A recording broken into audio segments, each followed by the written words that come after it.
হলুদ জার্সি এই যে দেখতেছেন 5বার, আর্জেন্টাইনের লাগাইছে কয়টা? 3টা।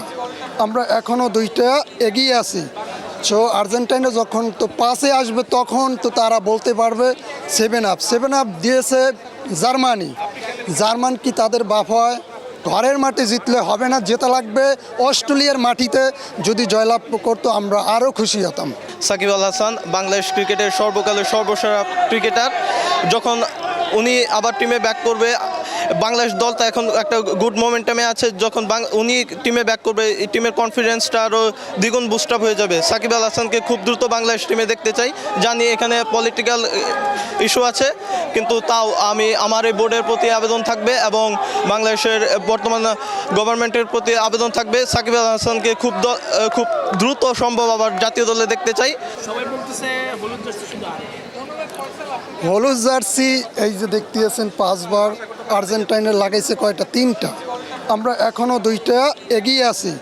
সো আর্জেন্টাইনে যখন তো 5-এ আসবে তখন তো তারা বলতে পারবে 7 আপ দিয়েছে জার্মানি। জার্মান কি তাদের বাপ হয়? এইটা একটি কোশ্চেন। যারা এরকমের যারা তো প্রশ্ন রাখে, আমি তাদেরকে বলবো আপনারা এই ধরনের তো কোশ্চেন করবেন ইনশাল্লাহ। জার্মানি নিয়ে প্রশ্ন করলে কি বেশি একটু কষ্ট পান কিনা, যে জার্মানির সাথে একটা সুখকর সিরিজ ছিল না, 7-1 গোলে আপনারা হেরেছে, এটা নিয়ে কি আসলে আর্জেন্টিনার কোচায় নাকি? হ্যাঁ, এটা একটা সুযোগ নেয়, সুযোগবাদী দল। আমরা আশা করব আর্জেন্টাইনকে যদি আমরা বিশ্বকাপে পাই সেমিফাইনাল বা ফাইনালে, আমরা তাদেরকে 7-7 14টি গোল দিতে চাই। ভাই আজকে যে হলুদ জার্সি অস্ট্রেলিয়া তারা যেরকম খেললো কেমন লাগলো? অস্ট্রেলিয়া বিশ্বের সেরা দল। বিশ্বের সেরা দলের সাথে পারফর্ম তো করাও একটি ভালো দিক। বাংলাদেশ এখান থেকে আত্মবিশ্বাস ফিরে পাবে, কিন্তু ঘরের মাঠে জিতলে হবে না, জেতা লাগবে অস্ট্রেলিয়ার মাটিতে। যদি জয়লাভ করতো আমরা আরও খুশি হতাম। এখন বেশি খুশি হতে পারতেছেন? এখন বেশি খুশি হতে পারছি না। মিরপুরে যে কোনো দলই আসলে ভারত, অস্ট্রেলিয়া, নিউজিল্যান্ড, ইংল্যান্ডের মতো দলকে হারিয়েছে। আমি সেই ক্ষেত্রে তাদেরকে, বাংলাদেশকে এগিয়ে রাখতে চাই না। 5+ স্টার রেটিং প্রাপ্ত দেশের সর্বোচ্চ বিদ্যুৎ সাশ্রয়ী ওয়ালটন এসি। স্মার্ট কমফোর্ট এখন নেক্সট লেভেলে। এগিয়ে রাখতে চাচ্ছেন না? না। এই যে এত ভালো খেললো, 0 রানে 3 উইকেট নিল। হ্যাঁ, মিরপুর স্টেডিয়াম একটু বোলিং তো পিসি হয়, দেখা যায় মাঝের মধ্যে ব্যাটিং পিস। এখানে বাংলাদেশের উচিত ঘরের মাঠে জিতলে কেন আপনার নিজের কাছে নিজের মনে হয় না? ঘরের মাঠে সবাই চায় ঘরের মাঠে জয়লাভ তো করার জন্য বোলিং পিচ বা ব্যাটিং পিচ সহায়ক তো করে ফেলে। বাংলাদেশ দল যেটা ভালো খেলে ব্যাটিং বা বোলিংদের জন্য, যেমন মোস্তাফিজুর রহমান রয়েছেন সেরা বলার। মোস্তাফিজুর রহমান অলরেডি মিরপুর মাঠে বিশ্বের সব স্থানই ভালো খেলছে। আমরা আশা করব মোস্তাফিজুর রহমান এবং নাহিদ রানা সব স্থানই যেন ভালো খেলে। তো যাদের বিপক্ষে আমরা খেলতে যাই, অস্ট্রেলিয়া, শ্রীলঙ্কা বা নিউজিল্যান্ড, তারা তো তাদের হোম কন্ডিশনে আমাদেরকে খেলায়। হোম কন্ডিশনে খেলে দেখা যায় যে আমরা এখানে পারফর্ম করলে তো হবে না। বিশ্বের খেলোয়াড়রা বিভিন্ন স্থানে পারফর্ম করে, করতে পারতেছে না।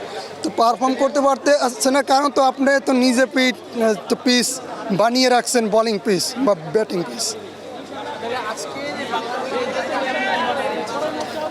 আজকের জয় আমি খুবই খুশি। অস্ট্রেলিয়ার দল আসছে বহুদিন তো পরে, তো খুবই খুশি হয়েছি আমি। হ্যাঁ, ইনশাল্লাহ। অস্ট্রেলিয়া দলকে কি বলতে চান? অস্ট্রেলিয়া দল যেন আবারও আসে, আমরা যেন আবারও তাদেরকে হারাতে পারি। এই ম্যাচটা কেমন দেখলেন অস্ট্রেলিয়ার? যে ম্যাচটা আলহামদুলিল্লাহ শুরু থেকে শেষ পর্যন্ত ভালো উপভোগ করলাম, এবং আমাদের বাংলাদেশ আগের চেয়ে অনেক সামনের দিকে এগিয়ে চলেছে। আমরা আরও সামনের দিকে যেতে চাই, এবং অস্ট্রেলিয়াকে আমরা যেভাবে মিরপুরের মাটিতে আজকে টানা 2টি ম্যাচ আমরা জয়লাভ করেছি, এভাবে আমরা আমাদের ইন্ডিয়ার দাদাদের এখানে এনে বাংলা ওয়াশ করতে চাই। ইন্ডিয়াকে কিভাবে হারানো সম্ভব? হ্যাঁ, অবশ্যই সম্ভব। মিরপুরের মাটিতে অবশ্যই সম্ভব ইন্ডিয়াকে হারানো। এবং তামিম ইকবাল, আমাদের বর্তমান বিসিবি সভাপতি তামিম ইকবাল সাহেবের কাছে একটি আবেদন থাকবে, ইন্ডিয়াকে যেভাবে হোক এনে ইন্ডিয়ার সাথে আমাদের এখানে একটা সিরিজের আয়োজন করা হোক, এবং ইন্ডিয়ারকে আমরা এভাবেই সেমভাবে অস্ট্রেলিয়াকে যেভাবে হারাইছি সেমভাবে আমরা হারাবো। ইন্ডিয়া তো সূর্যবংশী আছে, যতই সূর্যবংশী থাকুক, আমাদের বর্তমানে মুসাদ্দেক হোসেন সৈকত আছে। হ্যাঁ, এখন আমরা একতালে সমানভাবে মাপতে পারি। হ্যাঁ, প্রত্যেকটা মানুষ আমি মনে করি মুসাদ্দেকের মতো কামব্যাক করুক। হ্যাঁ অবশ্যই প্রত্যেকটা প্লেয়ার মুসাদ্দেক, বাংলাদেশের প্রত্যেকটা প্লেয়ার মুসাদ্দেক যেরকম গেছে ম্যাচে কামব্যাক করছে, বাংলাদেশের প্রত্যেকটা প্লেয়ার এইভাবে কামব্যাক করুক। আমি প্রত্যেকটা প্লেয়ারের জন্য শুভ এবং কামনা রইল, দোয়া কামনা রইল। আজকে বাংলাদেশের এই ঐতিহাসিক সিরিজ জয়ের দিনেও একজনকে খুবই মিস করেছি, আশা করি আপনারাও মিস করেছেন। সাকিব আল হাসান বাংলাদেশ ক্রিকেটের সর্বকালের সর্বসেরা ক্রিকেটার। যখন উনি আবার টিমে ব্যাক করবে, বাংলাদেশ দলটা এখন একটা গুড মোমেন্টামে আছে। যখন উনি টিমে ব্যাক করবে, এই টিমের কনফিডেন্সটা আরও দ্বিগুণ বুস্ট আপ হয়ে যাবে। সাকিব আল হাসানকে খুব দ্রুত বাংলাদেশ টিমে দেখতে চাই। জানি এখানে পলিটিক্যাল ইস্যু আছে, কিন্তু তাও আমার এই বোর্ডের প্রতি আবেদন থাকবে এবং বাংলাদেশের বর্তমান গভর্নমেন্টের প্রতি আবেদন থাকবে, সাকিব আল হাসানকে খুব দ্রুত সম্ভব আবার জাতীয় দলে দেখতে চাই। ধন্যবাদ।